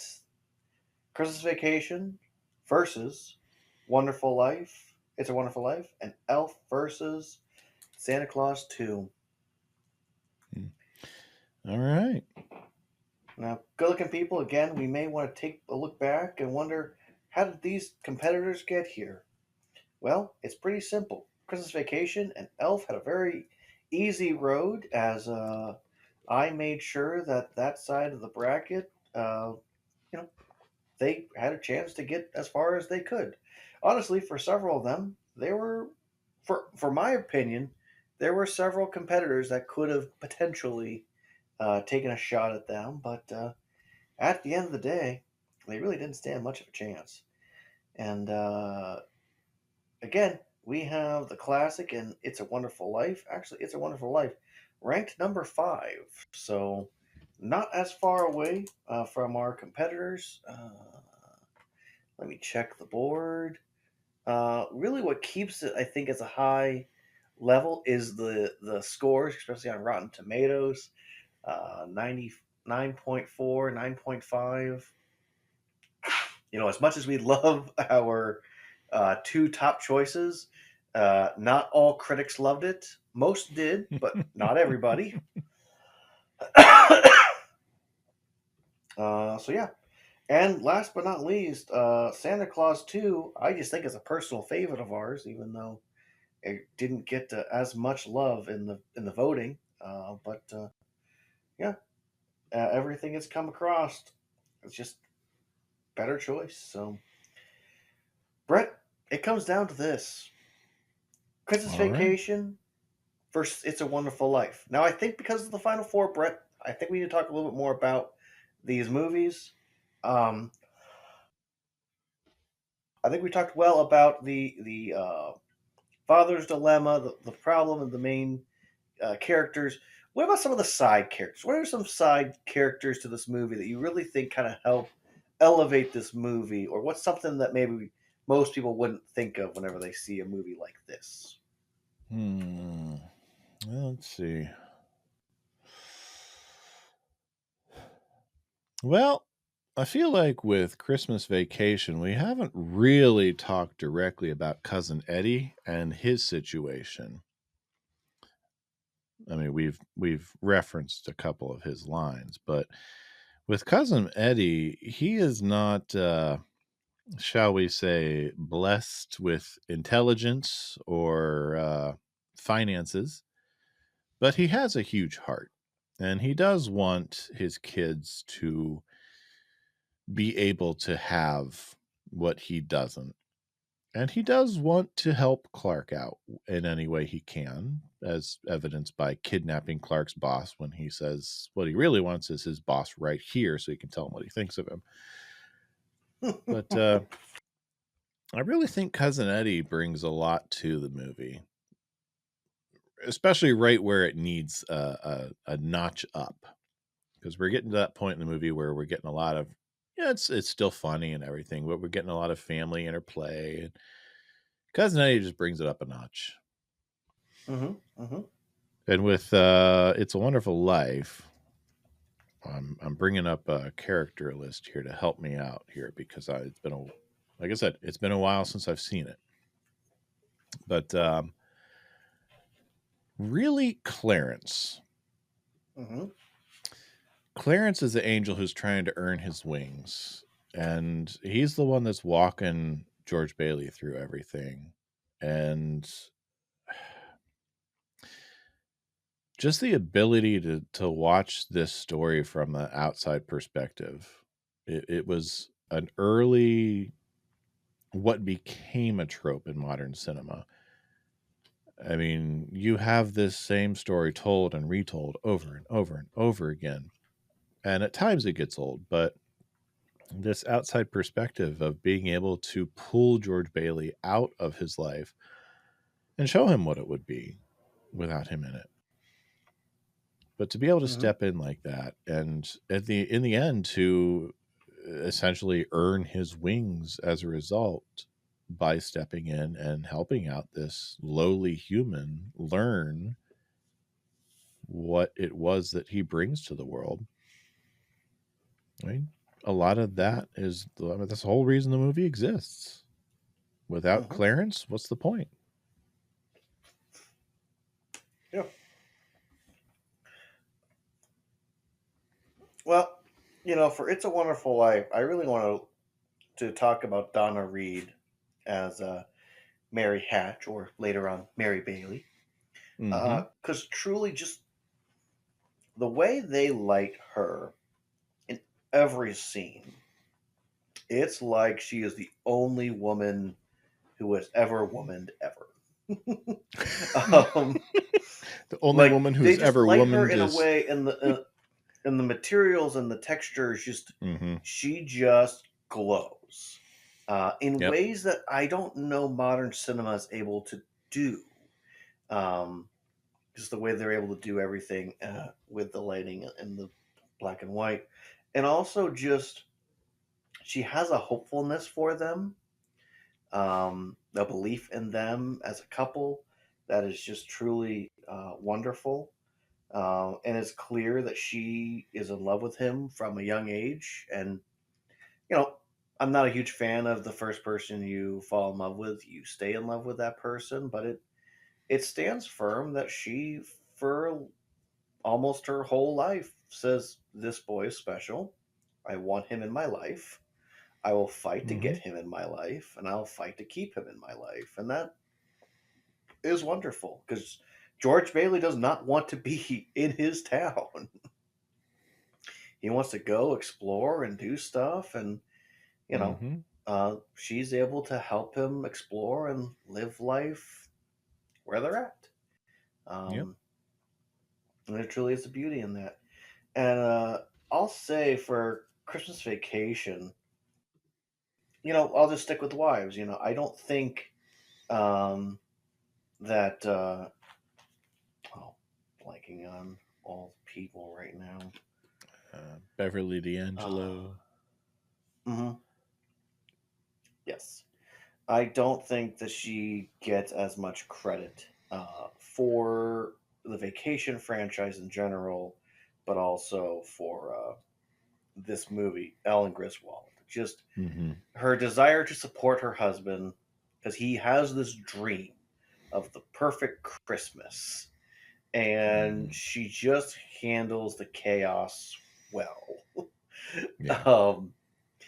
I love the scene when her and her daughter are in the kitchen. She's like, have you ever slept with your brother? Do you know how annoying that is? Well, I'm sleeping with your father. Like, I'm suffering too. Yeah. Just the shenanigans that she deals with, and she wants the best for her family, and she tries so hard. And so much of what she did just, I think, was unappreciative. And for the older audience, if you pay attention to the end scene when they are called to freeze, just where she ends up freezing. Apparently, that was an actor's choice because she was convinced, I don't think this director's paying attention to what I'm doing. And so, before they could, just digitally alter things, that's where it was. Yeah. And at this point, you can't really do anything else about it. Yeah. So, truly just uh, two wonderful women who probably deserve a lot better, as Topanga deserves better as well. Yep. So, with that said, Brett, my vote is for Christmas Vacation. Yeah, me too.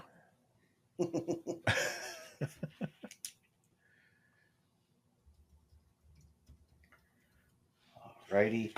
And finally, Brett, Santa Claus 2 versus Elf. Um, I guess we'll stick with the who's a character maybe that outside of the Will Ferrell buddy character that we need to talk about or a moment versus in the Santa Claus and who we need to talk about. I will say we haven't spent a lot of time talking about Elf and the Santa and some of the stuff he does, but Brett, I guess what do you want to talk about? What do you want to say? Well, with Elf, let's talk about James Caan, Ooh. Buddy's dad, who honestly, he didn't know he had a son, and he's Mhm. not a great dad to the son he does have. And this Yes. is a father who has to learn. Walter Hobbs is a dad who needs to learn how to be a dad, not just to the son he has, a better dad to the son. I mean, he's there. He's not like it's not like he's a deadbeat where he's not Hmm. around. He's there, but he's not fully present. And when Buddy comes along, he finds out he's got a son he never knew existed. And so you've got this new element thrown into the mix where he's got to figure out how to be a son to someone he didn't know existed before. And so it's interesting to see his journey go from disinterested father to completely confused and out of his element father to someone who's realized what it means to be a dad to not just his teenage son, but to his adult son who he's just getting to know. And so I I like watching Elf and watching for that journey. Hmm. What about Santa Claus 2? Santa Claus 2? Honestly, I like what you say about the angsty teenage development of Charlie. Mhm. Really, it's something we didn't get to see in the first movie, and we get to see him develop into that here in two, and get to see what that means for his relationship with Scott. It's something that I mean, it's whole new territory, just period, for the series with to have Santa with a kid, but to have Santa with a teenager, Hmm. whole new ball game. Hmm. Well, I want to lift up Jovi, Zoe Deschanel's character. Mm. Um, Interesting way to introduce the character, Mm-hmm. but I love that she is just so quickly willing to break her walls down and believe in something bigger than herself and just allow herself to be charmed by this character. Um, and I appreciate all of the little acting choices she makes, and I love her being willing to break her own rules about what she will do with herself in public, and um, Mm-hmm. she just does a truly a fantastic job. Um, as far as Christmas story goes, I want to shout out Carol, played by Elizabeth Mitchell, again, the love interest, and you know, everything was fast forwarded for sure. It's one of my only problems as an adult is like I feel like we could have spent more time in this dilemma and would make sense. They do try to make it sound like they do have conversations and there's things about their relationship outside of this that we don't normally see. Also, I can't believe that Scott wouldn't make himself look like his non Santa Claus self as he's, you know, in the presence of non magic folk. But yeah, just for both movies, both leading ladies, the love interest, they do a fantastic job. And I believe in both love stories, Brett. I really do. Yeah. So, with that said, Brett, this might be controversial. We may need to go to the wheel, but I vote for Santa Claus 2. Well, go to the wheel because I'm voting Elf. I figured as much. Yeah. Unfortunately, I just like Santa Claus 2 more than I like Elf. If I have to choose, and luckily I don't Yeah. have to always choose. Fair enough. All right, pop up. I want to see. There we go. All righty, here we go, Brett. Here we Oh, go. hold on. Let me double check who's voting for who. Oh, yep. Got to do that. Okay, so my wife betrayed me and said Elf, and my sister betrayed me as well and said Elf. So if it lands on anyone besides me, Brett, and truly that's the way it always goes, is I've always liked Christmas Santa Claus more than I've liked Elf. So All say the right. magic words, Brett. Spin that wheel.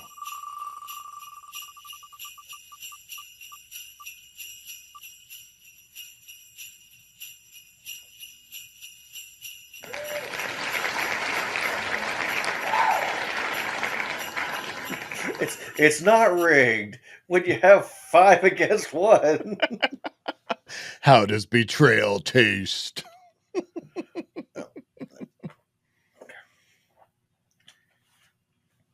Alrighty. There it is. All right, Brett. This is going to come no shock to you, I'm assuming. But we have the number 1 seed versus the number 2 seed. Now, Not a shock at all. yeah, Brett, I'm going to go through the other brackets really quick as we're right here. I'd like to use my little browser thing. What should I do? Nothing. Everything's fine. Go away. Oh, there it is. Exit. Okay. So, for clarity's sake, Brett, this was the championship matchup for my wife's bracket. I will not tell you how it ends. Okay. This is not. No. Oh, that's my mom's. So my mom's is a little bit different because it's Christmas Story versus Christmas with the Cranks. Very different. That's why she's not included. But my sister's is different. Oh, well, it didn't land on hers anyway. Oh well. So my sister actually has White Christmas versus Christmas Vacation. Mm-hmm. Your wife has Christmas Vacation versus Elf, and your child has The Grinch versus Elf.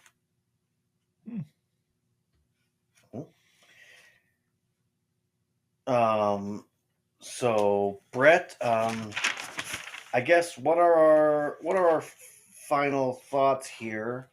I mean, I know who I'm voting for. I don't want to tip my hat too quickly.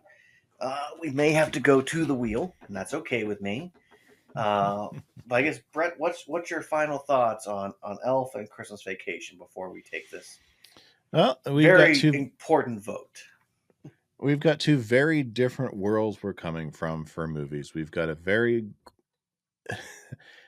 fantastical but grounded in reality story with Christmas Vacation, where it's just a family trying to get through the holidays with, yes, fantastical elements to it.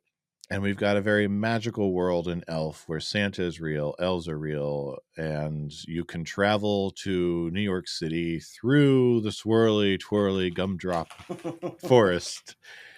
But they both are stories about family at heart, and the love of families and the need to be connected.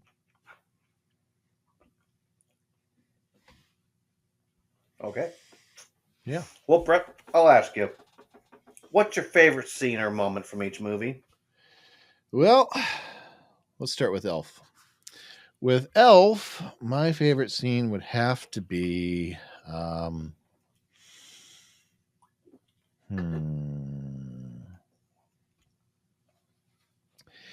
it would have to be Santa and Elf's escape from Central Park. When the Central Park Rangers are getting all crazy because Santa put them on the naughty list one year, and it's intercutting with all of the, I mean, it's the crescendo of the movie, so it's kind of a cheat, but yeah, that one. And for Christmas Vacation, it's the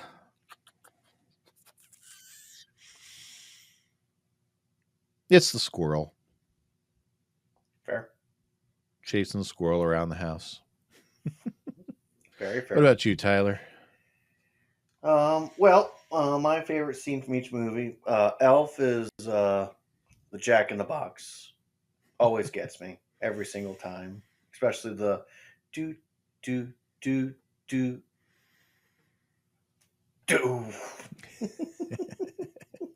I just appreciate that moment. Those little slapstick humor things always get me. And then at the end, as he's trying to fix everything, all of a sudden the Jack in the Box showing up one last time throws in one last joke for me for that little bit. So I do appreciate that. It's hard to put a favorite scene for Christmas Vacation, honestly. My favorite line, though, and it's a Volk family favorite line, and it's and why is the carpet all wet, Todd? I don't know, Margot. Oh, yes. So, good stuff. Real good stuff. I don't know. Probably his little rant at one point is probably. Oh, that's a good down one. as my favorite. Yeah. A lot of bad words. I can't repeat them right here. But, yeah, we can't give that rant on this show. Yeah. But I do agree with you. Both of them are. One is more based in reality, but very fantastical, and the other one is super fantastical, but has a lot of reality in it as well. Mm-hmm. So at the end of the day, it really just comes down to what is the preference. You have both of these movies side by side. You're taking a family vote. Which one are we voting for? Which one gives you the most feels? Which one helps you sit in Christmas the most, Brett? And that's really what it's going to come down to. For me, there's only one pick at the top of the ticket. And if we have to go to the wheel, we'll go to the wheel. But it's Christmas Vacation. Well, let's see. It's it might disappoint some people in my house, but it's going to be Christmas Vacation. Yes. Oh, for kicks and giggles, let's go to the wheel anyway, just to see what would happen, Brett.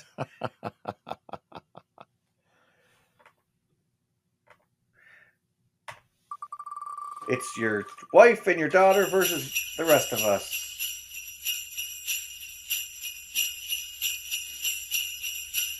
Who cares? You picked Christmas Vacation. I actually would have won one. She doesn't listen to this podcast. She'll never know. Doesn't. Definitely not one this long. So, good looking people. Our pick is Christmas Vacation.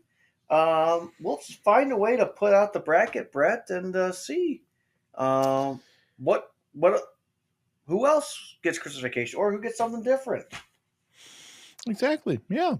And good looking people, yeah, we want to hear it. So thank you for spending a little bit of time with us and just sharing all about your favorite Christmas movies. You can Yep. tell us all about it on Instagram, on Twitter/X, on Facebook at dadsmeetworld. You can comment on YouTube at dadsmeetworld again, or you can send us an email at dadsmeetworld@gmail.com. Yep. There you go. And until next And time, regardless of what your favorite Christmas movie is, as long as you are in the Christmas spirit and you're having joy, that's all we care about. So that's right. I hope this was some joy for you as well. Yes. So from us to you, Merry Christmas or whatever you celebrate. And until next time, good looking. I'll see you. Happy holidays, good looking. Dads Meet World is a production of Headfirst Studios. Headfirst Studios. Tell your story. Hooked on a feeling. I am believing.